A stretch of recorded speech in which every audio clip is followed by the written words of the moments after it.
마가복음 11장 11절부터 19절 말씀입니다.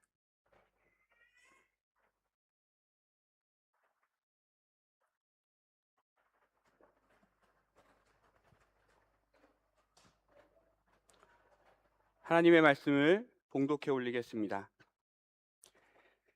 예수께서 예루살렘에 이르러 성전에 들어가사 모든 것을 둘러보시고 때가 이미 저물매 12 제자를 데리시고 베다니에 나가시니라. 이튿날 그들이 베다니에서 나왔을 때에 예수께서 시장하신지라. 멀리서 잎사귀 있는 한 무화과 나무를 보시고 혹 그 나무에 무엇이 있을까 하여 가셨더니 가서 보신즉 잎사귀 외에 아무것도 없더라. 이는 무화과의 때가 아님이라. 예수께서 나무에게 말씀하여 이르시되 이제부터 영원토록 사람이 내게서 열매를 따먹지 못하리라 하시니 제자들이 이를 듣더라. 그들이 예루살렘에 들어가니라. 예수께서 성전에 들어가사 성전 안에서 매매하는 자들을 내쫓으시며 돈 바꾸는 자들의 상과 비둘기 파는 자들의 의자를 둘러 엎으시며 아무나 물건을 가지고 성전 안으로 지나다님을 허락하지 아니하시고 이에 가르쳐 이르시되 기록된 바 내 집은 만민이 기도하는 집이라 칭함을 받으리라고 하지 아니하였느냐. 너희는 강도의 소굴을 만들었도다 하시매 대제사장들과 서기관들이 듣고 예수를 어떻게 죽일까 하고 꾀하니 이는 무리가 다 그의 교훈을 놀랍게 여김으로 그를 두려워함이러라. 그리고 날이 저물매 그들이 성 밖으로 나가더라. 아멘. 무더운 여름 잘 계셨습니까? 네, 잘 계셨군요. 설교를 시작하면서 제가 퀴즈를 하나 내보도록 하겠습니다. 여름 휴가를 맞아 한국에 귀국 후 가족들이 머물고 있는 부모님 댁에 가서 제가 제일 먼저 한 행동은 무엇일까요? 객관식입니다. 객관식입니다. 네. 1번 부모님께 문안을 올렸다. 아버지 어머님 저 왔습니다 하고 인사를 했다. 1번. 2번 그간 출산과 육아에 힘쓴 아내를 위로했다. 은혜야 나 왔어. 3번 고은을 부르며 첫째 아이를 꼭 안아주었다. 마지막으로 4번 70여일 만에 아버지를 처음 보는 둘째 아이에게 다가가 얼굴을 보여주며 인사를 했다. 몇 번일까요? 네, 정답은 3번입니다. 왜일까요? 아주 단순합니다. 부모님은 은희와 함께 저를 픽업하기 위해서 터미널로 나오셨습니다. 그리고 터미널에서 저를 보고 고은이가 제일 먼저 달려왔습니다.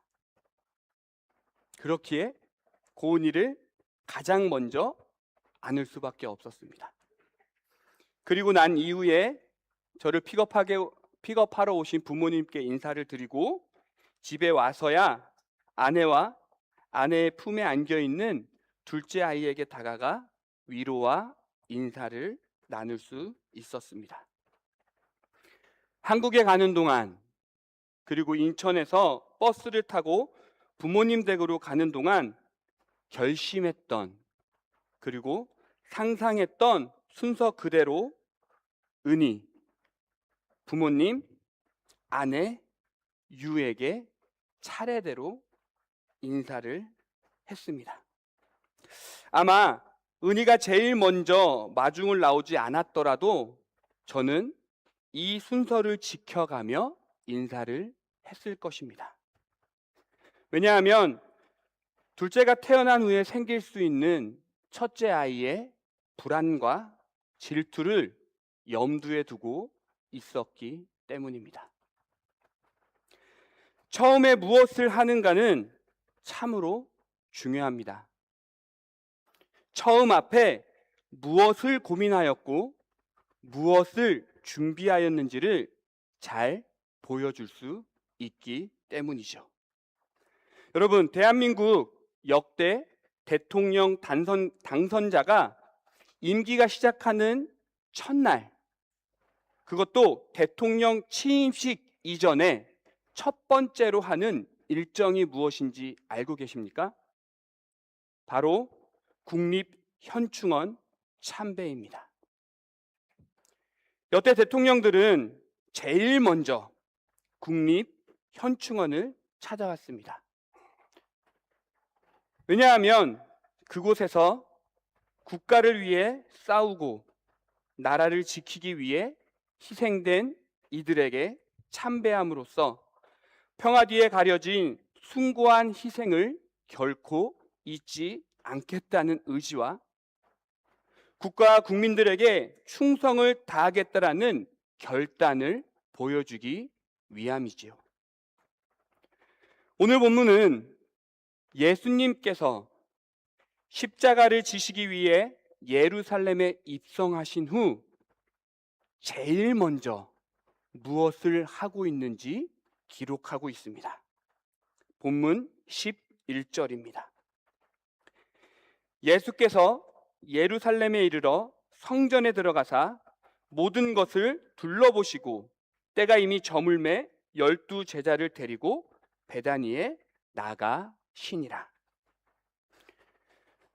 마가복음은 그 내용과 주제 그리고 배경에 따라서 크게 세 막으로 이루어져 있습니다. 먼저 제1막은 마가복음 1장 1절부터 8장 26절까지로 갈릴리와 그 주변을 배경으로 합니다. 그리고 그곳에서 예수님께서 보여주신 여러 기적들을 통해 예수님은 누구신가? 라는 질문을 던지고 그 해답을 제시합니다. 이어지는 제2막은 8장 27절부터 10장 52절로 이스라엘 최북부에 있는 가이사라 빌립보에서 예루살렘으로 가는 길 가운데 예수님께서 말씀하신 세 번의 순환 예고, 그 세 번의 순환 예고를 통해서 메시아는 어떤 길을 가야만 하는가라는 질문을 던지고 그에 대한 해답을 제시하고 있습니다.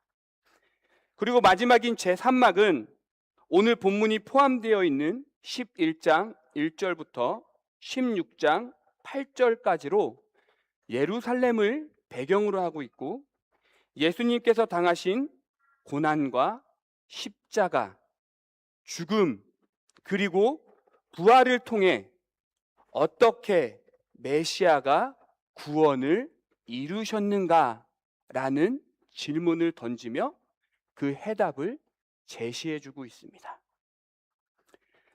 메시아께서 어떻게 구원을 이루셨는가에 대한 해답을 제시하는 제3막의 시작은 예수님의 고난과 십자가 죽음을 위해 예루살렘에 입성하셨고 그리고 예수님께서 제일 먼저 성전에 들어가셨음을 기록하고 있습니다. 특별히 마가복음의 저자인 마가는 분명하게 이 부분을 기록합니다. 물론 다른 복음서의 저자들도 예수님께서 예루살렘에 입성하신 후 제일 먼저 성전에 들어가셨음을 기록하고 있습니다. 하지만 마가복음과는 분명한 차이가 있습니다. 그것은 예수님께서 성전에 들어가신 횟수와 어느 날에 들어가셨는지에 대한 차이입니다. 마가복음과 같은 공간복음인 마태복음과 누가복음은 예수님께서 예루살렘에 입성하신 후 다음 날 성전 정화를 위해 성전에 들어가셨다고 기록합니다. 하지만 우리가 앞서 읽어본 대로 마가는 예루살렘에 입성하신 그날, 흔히 우리가 잘 알고 있는 종려주일 저녁에 성전에 먼저 들어가셨고, 그리고 그 다음 날 성전에 들어가셔서 성전 정화 사건을 일으키셨음을 기록하지요. 그러니까 마태와 누가는 고난주간 월요일에 한 번 성전 정화를 위해 성전에 들어가셨다고 기록합니다. 하지만 마가는 종려주일에 한 번, 그리고 고난주간 월요일에 한 번, 이렇게 두 번 들어가셔서 성전 정화를 이루셨다라고 기록하지요. 이러한 차이로 인해 마가는 분명히 우리에게 어떠한 사실을 전하고 있습니다. 마가는 예수님께서 제일 먼저 성전에 들어가셨음을 기록함으로 말미암아 예수님께서 구원을 이루시기 이전에 우리를 위해서 무엇을 고민하셨고 무엇을 준비하셨는지를 말씀하고 있는 것입니다. 그것은 성전의 종말과 성전의 회복입니다. 자, 그렇다면 예수님께서 우리에게 말씀하시는 성전의 종말의 모습은 어떤 모습이며 회복되어져야 할 성전의 본질은 어떤 모습인지를 살펴보도록 하겠습니다. 먼저 예수님께서는 두 번째 성전에 들어가시기 이전에 무화과 나무를 저주하고 계십니다. 본문 13절을 보시겠습니다. 멀리서 잎사귀 있는 한 무화과 나무를 보시고 혹 그 나무에 무엇이 있을까 하여 가셨더니 가서 보신즉 잎사귀 외에 아무것도 없더라. 이는 무화과의 때가 아님이라. 본문에서 나오고 있는 무화과는 성전을 상징합니다. 잎은 무성하여 멀리서는 그럴듯해 보이지만 실상 가까이 가서 보면 열매가 없는 무화과 나무를 예수님은 저주하고 계십니다. 이는 화려해 보이지만, 겉은 너무나도 화려했지만 그 속에는 열매가 없었던 예루살렘 성전을 향한 하나님의 종말의 메시지였습니다. 그런데 우리는 한 대목에서 멈칫할 수밖에 없습니다. 그것은 무화과의 때가 아님이라는 표현입니다. 때가 되지 않았으니 열매가 없는 것은 당연합니다.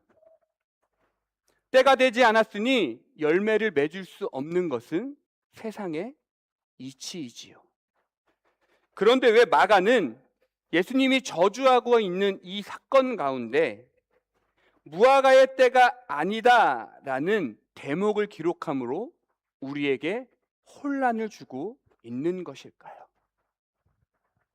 그것은 우리가 때에 대해 오해하고 있기 때문입니다. 실제로 무화과 나무는 몇 차례 열매를 맺는 나무라고 합니다. 건기가 시작되어지는 4월에 맺는 첫 번째 열매를 파게라고 하며 8월부터 9월에 맺히는 열매를 테헤나라고 부른다고 합니다. 먼저 첫 번째 열리는 열매인 파게는 맛도 없고 볼품도 없기 때문에 그것들을 수확해서 가축의 사료를 쓰거나 가난한 자들 혹은 예루살렘 순례자들의 허기를 달랠 정도로만 사용되어졌다고 합니다. 하지만 테헤나는 맛이 좋은 열매였기에 그것을 수확하여 상품화할 수 있을 정도였다고 하고요. 그러니까 정리해 보면 본문 가운데 예수님이 얻고자 했던 시기가 파괴가 맺히는 때였기 때문에 무화과의 때가 맞다고 할 수도 있습니다. 그와 반대로 그 기준을 맛 좋은 테헤나로 본다면 무화과의 때가 아니라고도 할 수 있는 것이죠. 결국 무화과의 때가 맞고 아님은 본 사건에서 중요한 것이 아닌 것입니다. 그런데 마가는 이 표현을 분명하게 기록합니다. 그것은 앞서 말씀드린 대로 이 무화과 나무는 성전을 상징하고 있기 때문이죠. 성전의 열매는 때에 따라 맺어지는 것이 아닙니다. 성전의 열매는 세상의 이치에 맞게 맺어지는 것도 아니죠. 성전은 그 때를 기다리고 준비하며 계속해서 열매를 맺어야 합니다. 이것이 회복되어야 할 성전의 모습이지요. 하나님의 때를 기다리며 열매로 준비하는 성전. 이것이 무화과 나무 저주 사건을 통해서 하나님께서 우리에게 회복되어져야 할 성전의 모습을 보여주고 계신 것입니다. 자, 그렇다면 이번에는 그 이후에 있었던 성전 정화 사건을 통해서 조금 더 구체적으로 종말되어야 할 성전의 모습과 회복되어야 할 성전의 모습을 살펴보도록 하겠습니다. 본문 15절과 16절입니다. 우리 15절과 16절은 같이 읽도록 하겠습니다. 시작. 그들이 예루살렘에 들어가니라. 예수께서 성전에 들어가사 성전 안에서 매매하는 자들을 쫓아내시며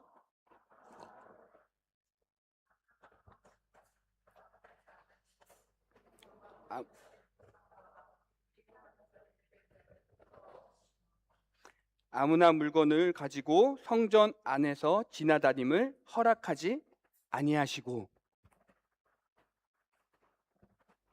제가 17절까지인데 잘못 말씀드렸네요. 네, 17절까지였습니다.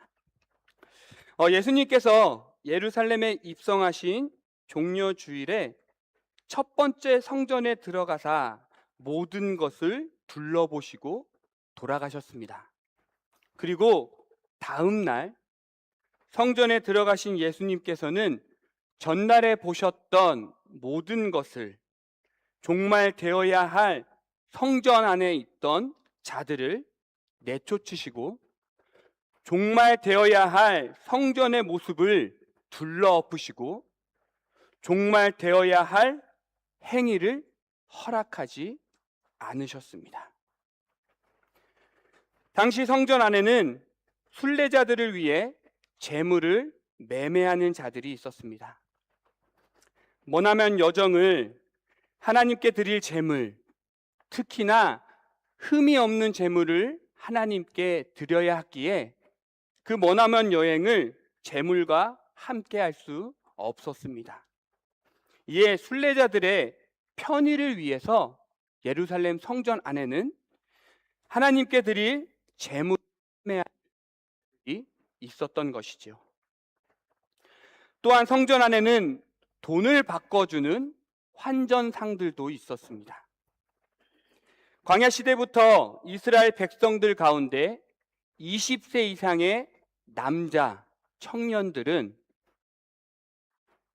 가난하든 부하든 하나님 앞에 반세겔의 성전세를 내야만 했습니다. 하지만 당시 유대인들이 사용했던 화폐는 로마의 화폐로 로마의 황제의 얼굴이 새겨진 동전이었습니다. 그 동전을 가지고 하나님께 세금을 드릴 수 없었던 유대인들은 마땅하게 성전세로 낼 수 있는 전용 동전이 필요했습니다. 하나님 앞에 흠없는 예물을 드리기 위해 예루살렘 성전 안에는 그 로마의 화폐를 하나님께 합당하게 드릴 동전으로 바꿔주는 환정산들이 있었던 것이지요. 마지막으로 성전 안에는 편의를 위해 성전의 넓은 뜰을 지름길로 사용하는 사람들도 있었습니다. 이곳에서 저곳으로 갈 때 성전을 돌아간 것이 아니라 성전의 뜰을 이용해 가로질러 다녔던 것이지요. 예루살렘에 입성하신 첫날 예수님은 그 모습들을 보셨습니다. 그리고 이튿날 그 모습들을 모두 폐하셨죠. 즉 당시의 성전은 종교적인 행위만 있을 뿐 개인의 거래와 이동과 편의를 위한 공간으로 전락해 버렸습니다.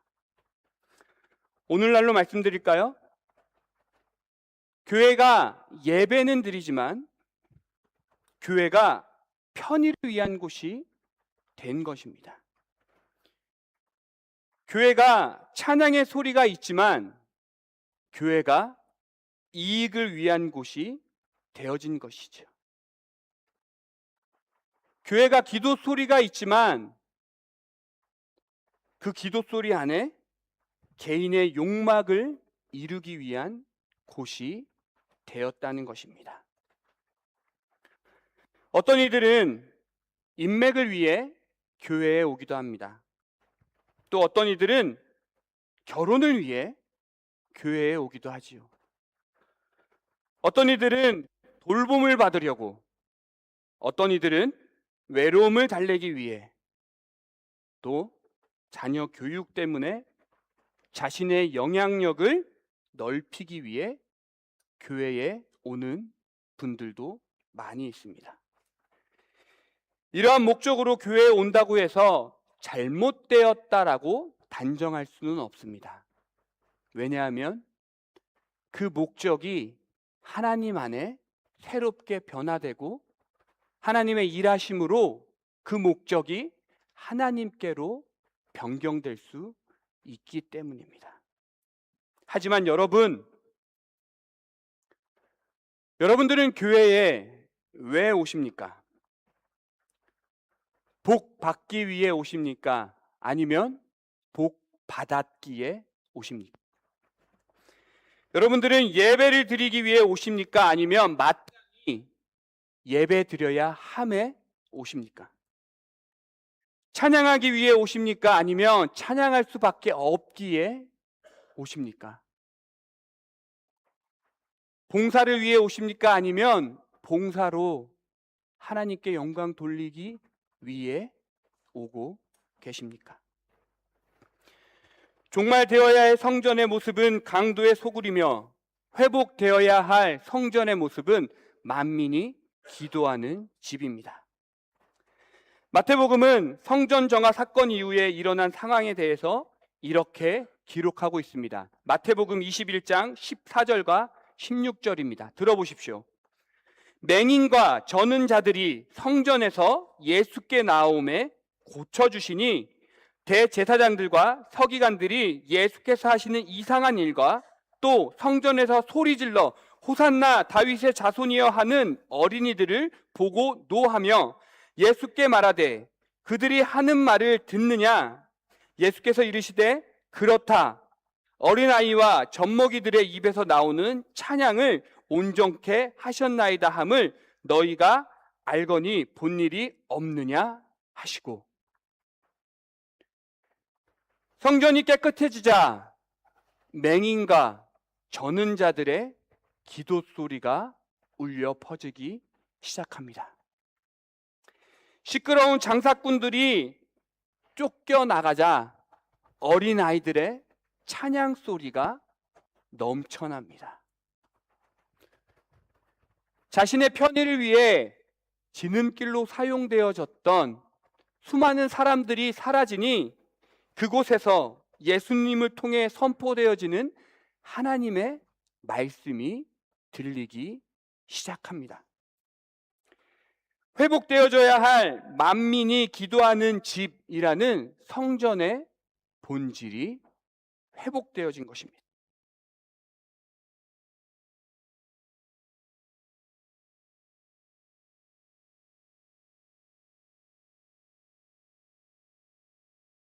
보십시오. 너희는 너희가 하나님의 성전인 것과 하나님의 성령이 너희 안에 계시는 것을 알지 못하느냐? 누구든지 하나님의 성전을 더럽히면 하나님이 그 사람을 멸하시리라.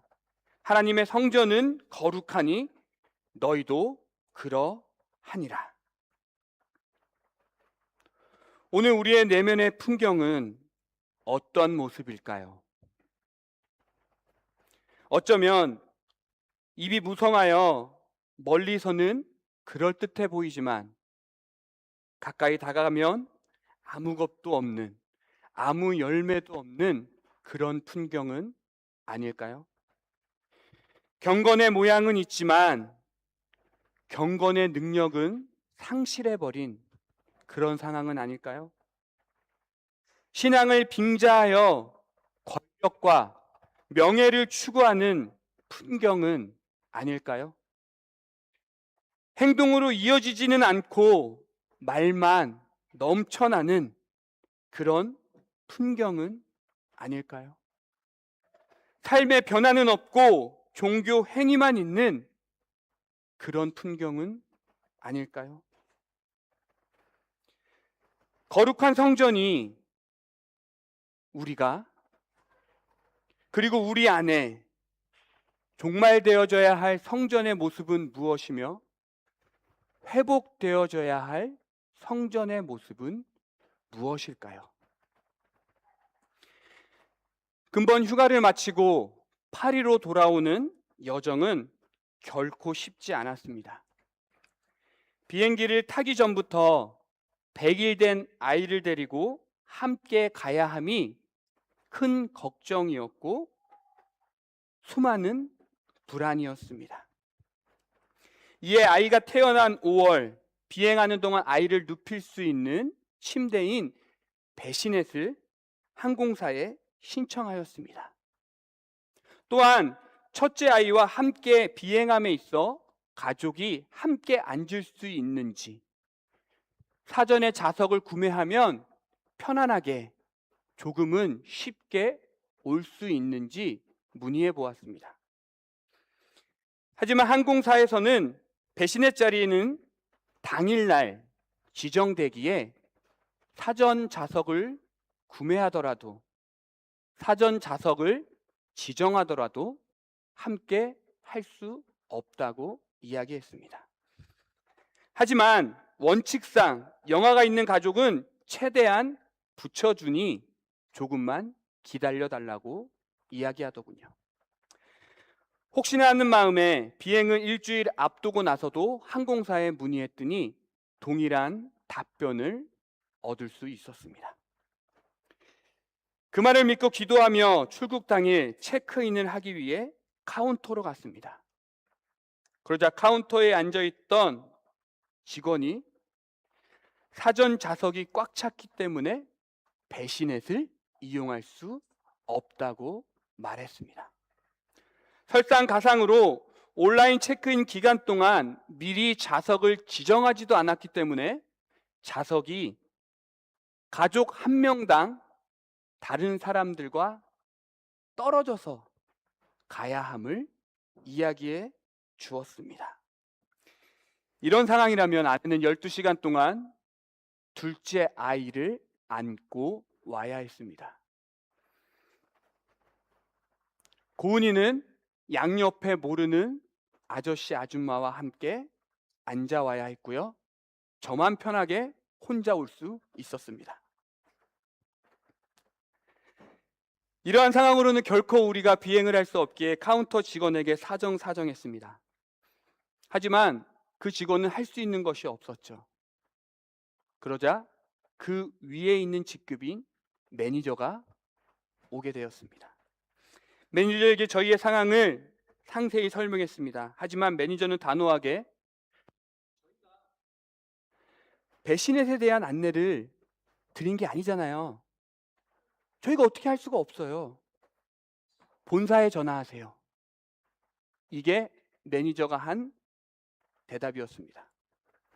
그래서 본사에 전화했더니 퇴근 시간이라고 상담도 할 수 없었습니다.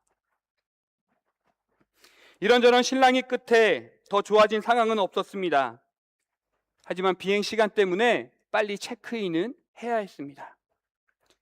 1시간 전에야 체크인을 마쳤고 1시간이라는 시간 안에 저희 가족은 출국 심사와 진검사와 게이트까지 이동하는 머나먼 여정을 해야만 했습니다. 저는 너무나도 화가 났습니다.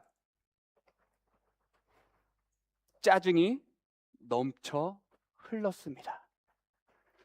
너무나도 억울했고 너무나도 답답했고 욕이 턱 밑까지 차올랐었습니다.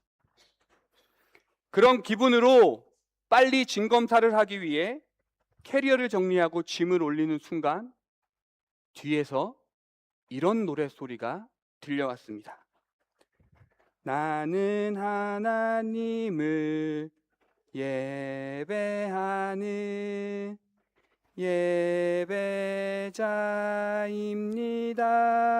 예배자입니다.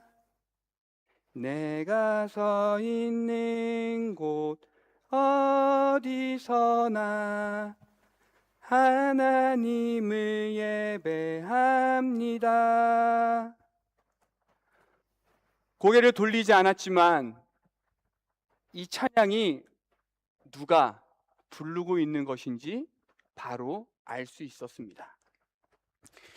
고은이가 유모차에서 내리며 이 찬양을 부르고 있더군요. 파리로 돌아오기 전 금요일 저의 고향 교회에서 특송을 하기 위해 고은이가 연습했던 찬양이었습니다. 저는 그 순간 멈칫할 수밖에 없었습니다. 내가 지금 무엇을 하고 것인가? 하나님이 보내신 귀한 사역의 자리로 가는 여정 가운데 나의 기분이, 나의 마음이, 나의 생각이 지금 나를 어떻게 만들고 있는 것인가? 하나님께서는 고은이를 통해서 제게 말씀하셨습니다. 내가 예배자가 맞니? 어디서나 나를 예배하겠다고 고백하더니 지금 내 기분에 따라, 감정에 따라 분노하고 화내는 너가 거룩한 성전이라고 말할 수 있겠니? 저는 순간 회개할 수밖에 없었습니다. 그리고 다행히 비행기 좌석은 제 옆 사람이 감사하게 자리를 바꿔줘서 저와 고은이는 함께 올 수 있었고, 아내 역시 다른 사람의 자리 요청 변경을 통해 조금 더 좋은 자리에서 수월하게, 그렇게 수월하진 않았지만 조금은 수월하게 이곳에 돌아올 수 있었습니다. 사랑하는 파리 장로교회 성도 여러분, 우리는 예수님께서 구원을 이루시기 전에 고민하셨고 준비하셨던 성전의 회복으로 말미암아 거룩한 성전이 된 자들입니다. 거룩한 성전으로서 우리는 만민이 기도하는 집이라는 정체성을 가진 자들입니다. 그렇기에 우리의 삶 가운데 거룩한 성전으로 살아가시는 저와 여러분이 되기를 바랍니다. 기도하겠습니다. 거룩하신 하나님, 하나님의 거룩함을 닮아가기 원합니다. 하나님의 거룩한 성전으로서 버려야 할 것이 무엇이며 회복되어야 할 것이 무엇인지 오늘 말씀을 통해 깨닫게 하십니다. 이 깨달음이 깨달음으로 끝나는 것이 아니라 우리의 삶 가운데, 우리의 신앙 가운데 이루어지며 성취되어지며 우리의 삶으로 거룩한 성전이 되게 하옵소서. 예수님의 이름으로 기도합니다. 아멘.